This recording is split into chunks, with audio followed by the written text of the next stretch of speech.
Asia Pacific Currents. News and labour issues from the Asia Pacific region. We strongly condemn the police that arrest the protesters.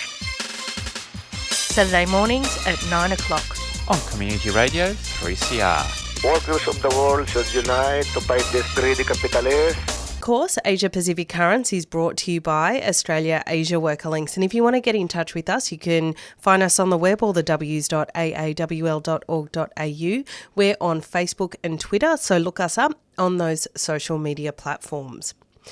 In the second part of the show today, we'll be speaking with Lionel Boppeguy, who is one of the coordinators in Australia Asia Worker Links. He's also one of our executive members. But Lionel is a Sri Lankan and an activist, and we're going to talk to him about the current political and economic crisis in that country. 1, 2, 3, 4. We won't take it anymore. 1, 2, 3, 4. You're listening to Asia Pacific Currents with James and Giselle. We're going into our feature story for the morning, and earlier today we spoke with Lionel Boppeguy, who is a Sri Lankan and is one of the organisers in Australia Asia Worker Links.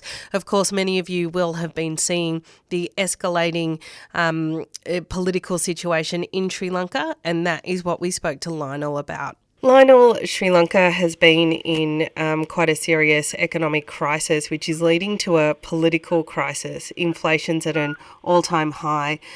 Oil prices are through the roof, as is the cost of living. How did Sri Lanka get into this financial position? Well, we can go back to the independence days, starting from 1948.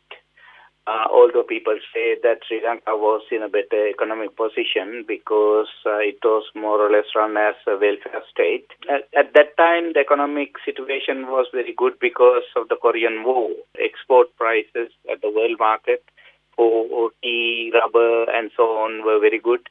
But as soon as that came to an end, in 1953, you could see after the Korean War, there was the general strike in 1953. Because the state was trying to cut down all the welfare provisions that were provided up to then. And there was this huge strike, and then cabinet had to meet in a ship. Then due to some factors, the agitation, the protest, move on to a stage where they could get rid of the government. But whatever it is, so it started from those days. There are two aspects to this. One is that from those days, Sri Lanka has consistently imported more than exports, in the sense, sort of it was the ruling elite for their interests and privileges. They have been importing luxurious goods and so on, and while providing welfare benefits to the lower social levels. Now, this created the worsening trade deficit, and the government spending usually exceeded government revenue, which also created a budget deficit. So these two deficits, created the economic crisis, and gradually it worsened. But until the economy was opened in 1978, this was not a huge crisis, except I would say just before the economy was opened up. The economy was totally closed by the previous coalition government of the Sri Lanka Freedom Party, the Communist Party and the LSSP, and a backlash from the people, which was reflected in 1978 elections, with the J.R. Jayawardena government being elected with a 5/6 majority. And as probably you would know, J.R. Jayawardena, who became the executive president later, he was, I think in the world, he was one of the first leaders to implement neoliberal economic policies. Since then, the government debt has increased. I started in the 1970s. And during the Rajapaksa regime, it started in 2005, the debt crisis worsened. The debt was rising at an intensified scale, I would say, and it has now. And because of the debt situation, we have to service those debts, and we have to make repayments and so on.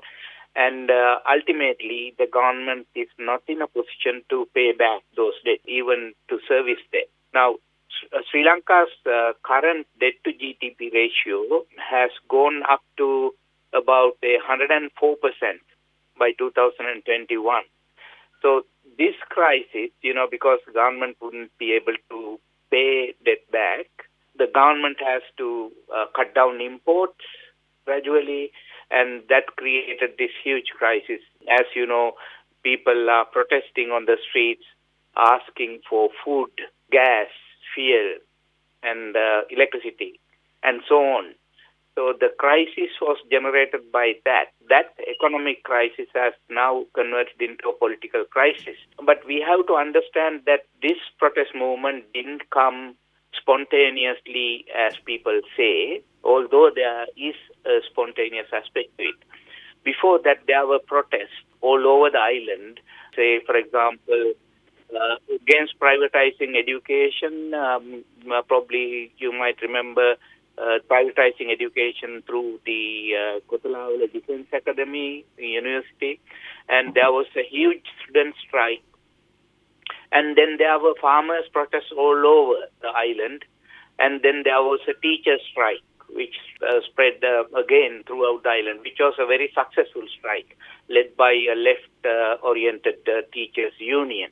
These protests warmed up, I would say, the situation in Sri Lanka, but no one saw the current protest movement coming. I think most of the political parties of the left could not mobilize people in this way. They didn't see the way to mobilize people because the regimes throughout the last 50-odd years have used racism and extremist religious ideologies to fragment, to divide people and rule. So, Lionel, actually, I wouldn't mind asking a direct question about that. So in the past 20 years, Sri Lanka has been ruled by an aristocracy, and some people call it an aristocracy, of the Rajapaksa family. And they have appealed to populist policies to try and win support. And one of the direct causes that's being blamed for this current crisis was them cutting taxes, which even their own finance minister said was economic suicide for Sri Lanka. And they have used Sinhala Buddhist nationalism as a way of trying to counteract the economic problems and appealing to that. My question is, with the Rajapaksa family, do you think that they can ride this out, or is the system more or less set with the same people anyway, that it doesn't really matter whether they come or go? Well, the situation is very fluid. So we don't know what would happen because this spontaneous protest movement does not have an exit strategy as such, as well as the ruling regime. They don't have an exit strategy for this crisis. And neither the opposition political parties, even the left, they don't have an exit strategy. So it could lead to an anarchic sort of a situation, which could be used by the Rajapaksa autocratic rule to continue to rule on. And that is the greatest problem we have at the moment. Now, Rajapaksa regime, as the question that was posed, they hugely used nationalism to come to power in 2005 during the first election. It was based on Sinhala nationalism. But at the same time, they bribed the LTTE. They gave money to the LTTE to boycott the elections. So the Tamil voters didn't vote against Rajapaksa. And that gave Rajapaksa the first time election victory to Rajapaksa to come to power. And then in 2010, again, they used the Sinhala Buddhist nationalism because they were able to militarily defeat the Tamil militancy in the north and east. That was seen in the south as victory for the country, victory for the Sinhala Buddhists and so on. And they hugely supported Mahinda Rajapaksa and considered him a king of Sri Lanka. And again, this situation prevailed until 2015, when the Ranil Wickremesinghe regime was elected to power by the work of the civil society organizations that was done until then, that was misused in 2015 because there was no political current that was able to make use of the situation created by the agitations of the civil society movement. And Maithripala Sirisena made use of that situation and came to power. And then they continued the same policies except for granting a little bit of liberal democratic values or freedoms, appointing some of the institutions that were asked by the United Nations Human Rights Council to address the issues of the Tamil-speaking people and so on. But then they were also following the same path of neoliberalism, and the government was, they were corrupt. They made escape routes for the Rajapaksa families, sort of without filing proper charges. And they continue, probably 1980s, they are continuing a huge military force. And the military expenditure from the budget, it is increasing still. And even today, there's a huge military machine, and North and East is almost under military rule. So this situation has created huge military expenditure, which is not necessary at the moment. If we look at the employment provided by the successive regimes, after coming to power, during the election times, they will pledge that they will, employ so many people and so on. After coming to power, they will just chucking people to government corporations and so on. And government corporations have become white elephants. So that they are no more efficient. They are not serving the public. They have become huge bureaucratic organizations consuming large amounts of public money. Well, let me ask you then, particularly in relation to this issue of an exit strategy, or how will this situation resolve itself if the left doesn't have a clear, united position or strategy or a set of demands. If the Rajapaksa regime has no way out of this political crisis that has been sparked by the economic situation, and as what you've described, this protest movement is largely anarchic, organic and spontaneous, where to from here? I mean, you talked about the arms, the military arms available to the government, and we have seen some violence, some open shooting at protesters with casualties. I mean, is that what's going to happen? Will it just become a civil war?